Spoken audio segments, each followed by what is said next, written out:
नमस्कार दोस्तों, कैसे हैं आप। आज मैं आपके सामने एक अगेन बचपन का बड़ा प्यारा सा किस्सा शेयर करना चाहती हूँ। और ये जो किस्सा है, इसमें जो मेन पात्र है, मेन कैरेक्टर है, वो एक बछड़ा है। हम भी हैं बट हम उसके चारों तरफ हैं। तो इस किस्से में हुआ क्या कि एक बार मैं और मेरा भाई मेले में जाने लगे।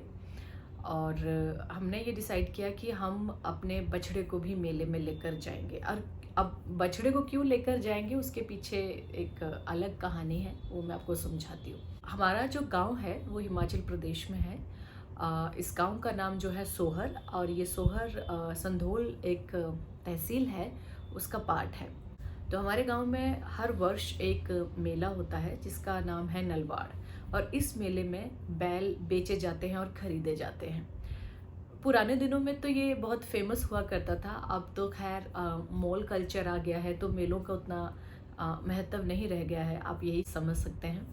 और बट उन दिनों जब हम लोग छोटे हुआ करते थे, मेले का अपना ही चार्म होता था। हम लोग डेस्परेटली वेट करते थे कि साल में एक बार मेले में जाएंगे, वहाँ पे खूब सारा झूला झूलेंगे, खूब मस्ती करेंगे और अपने मनपसंद की चीज़ें खरीदेंगे, जलेबी खाएंगे। जलेबी खाना तो बहुत पसंद आता था मुझे, मेलों में खासकर। तो फिर क्या हुआ कि गांव के लोग बैल लेकर जा रहे थे मेले में, क्योंकि उन्हें वो बैल बेचने थे। तो हमने भी अपनी दादी से कहा कि भाई दादी, हम भी अपने बछड़े को लेके जाएं क्या। तो मेरी दादी कभी किसी काम के लिए मना नहीं करती थी। उन्होंने कहा कि हाँ आप लेके जाओ, पर आप लोग तो छोटे हो, कैसे संभालोगे। तो मैंने कहा नहीं नहीं, हम लोग संभाल लेंगे। और मेरे भाई ने भी कहा कि हम लोग संभाल लेंगे, जबकि हम खुद छोटे थे। मैं 7th क्लास में थी और मेरा भाई मुझसे 3 साल छोटा है, तो वो आई थिंक 4th ग्रेड में था उस टाइम। तो हमने कहा कि हम लोग संभाल लेंगे, आप चिंता मत करो। तो फिर मेरी दादी ने बोला कि ठीक है, तुम एक काम करो, कुछ घास लेके जाओ और पानी पानी तो वहाँ मिल जाएगा, तो एक छोटी सी बकेट लेके चले जाओ।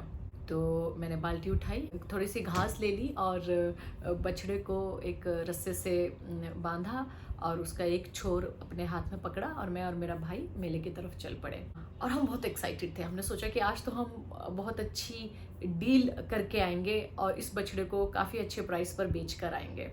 छोटे थे तो बिजनेस करने का आई थिंक एक भूत सा सवार हो रहा था, मुझे लगता है हम दोनों के ऊपर। जबकि हम उस बछड़े से बहुत प्यार करते थे, हम उसे बेचना नहीं चाहते थे, बट पता नहीं क्यों, बट हमारे दिमाग में ये ख्याल आया कि हमें ये करना चाहिए। हम लोग चले गए।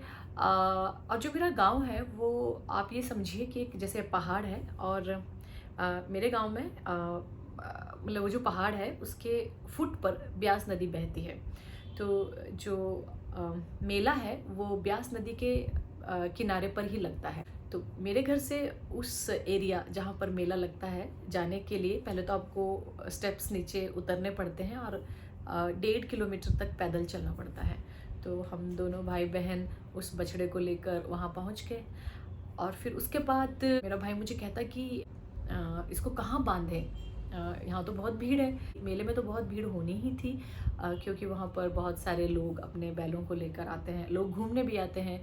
और उस मेले में दूर दूर से लोग अपने गांव से आया करते थे। तो फिर हम लोगों ने डिसाइड किया कि हम उसे एक पेड़ के छाया के नीचे बांध देते हैं, ताकि उसे गर्मी भी ना लगे। फिर हमने उसे खाना दिया और पानी भी दिया।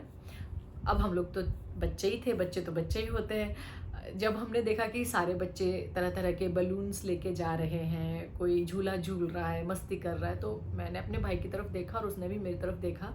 और हम समझ गए कि हम क्या कहना चाह रहे हैं। तो उसने मुझे कहा कि दीदी चलते हैं, और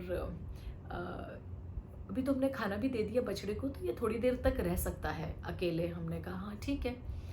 तो जैसे हम जाने लगे वहाँ पे कुछ बड़े लोग आए और उन्होंने हमें पूछा कि भाई बच्चों, ये आप यहाँ पर इस बछड़े के साथ क्या कर रहे हो। तो हमने बताया कि हमें ये छोटा सा बछड़ा बेचना है। तो उन्होंने कहा ठीक है, कितने में दोगे। तो हमने कहा कि 500 रुपया। तो हमने अपना प्राइस भी बता दिया उनको। तो वो हंसने लगे, कहने लगे 500 रुपया तो बहुत ज़्यादा है, 100 रुपये में अगर दे दो तो ले लेंगे।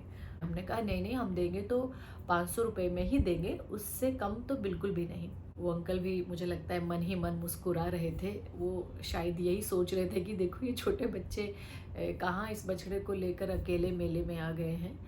पर वो जो मेला था वो हमारे लिए सेकंड होम था, क्योंकि एक तो घर के नज़दीक था और बहुत ज़्यादा सेफ्टी और सिक्योरिटी की भी उन दिनों उतनी चिंता नहीं होती थी।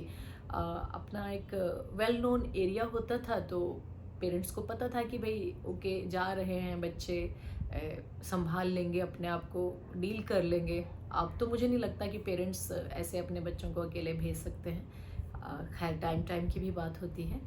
तो फिर क्या हुआ कि मैं और मेरा भाई हमने उनको मना कर दिया और फिर वो वहाँ से चले गए।